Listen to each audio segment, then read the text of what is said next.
Mr. Toastmaster, fellow Toastmasters, I don't believe we have any honored guests. He taught us all to believe in magic. He loved to see us smile. Yes, I am speaking of our childhood friend and quintessential fast food mascot, Ronald McDonald. Let me tell you of a horrific scene I witnessed some years ago. I was at the McDonald's playing with my little cousins and some of my nieces and nephews on the playground when I noticed, inconspicuously stashed under the McPlay place, the Ronald statue that once sat proudly on the bench had been stuffed under the McPlay place on its side next to the ball pit, left for dead.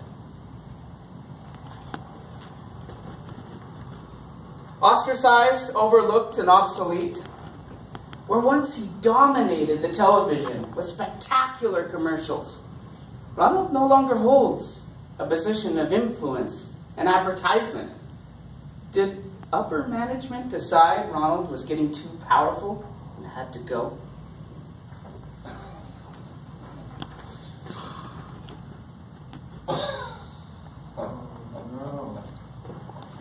You all remember these, sitting on one of these as you ate your cheeseburger and fries,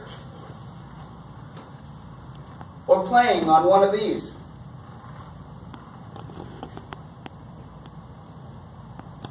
I remember one of the commercials when I was a little kid in the early 90s. It was called The Runaway. And a little girl comes out of her house. It's wintertime. The snow is falling. There's a cool in the air. And she has a little knapsack and she starts walking down the sidewalk. And off the screen you can see someone is building a snowman, although it doesn't reveal who it is. And the little girl is running away from home. And as the camera pans out, you see it's Ronald building the snowman. And he asks the little girl where she's going, and she proudly announces, "I'm running away from home." And Ronald begins to ask her reasons. And she said she's not getting along with her parents, and she decided to venture out on her own.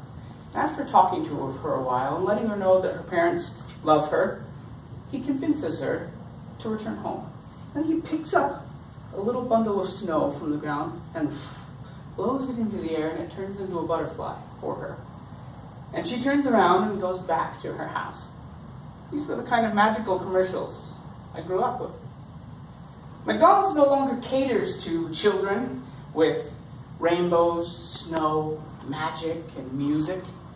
Now they cater to fluster adults who run in to grab a sausage, egg, and cheese biscuit and a cup of coffee on their way to work. They feature attractive McDonald's employees in real-life busy world situations. So, what has become of Ronald? You remember the game. Ronald, Grissom, Birdie the Early Bird, the Hamburglar, and the Fry Kids. With their illustrious leader Don, the band of merry McCharacters faded into the background forever. There are those who hold out with the hope that he yet lives. Those closest to him thought that he may have moved on and found a niche in dinner theater. What of the others? The Hamburglar, after being in and out of prison several times, is believed to have amended his ways and joined a monastery as a Tibetan monk. Grissom is now a big-time Colombian drug lord, heading a cartel.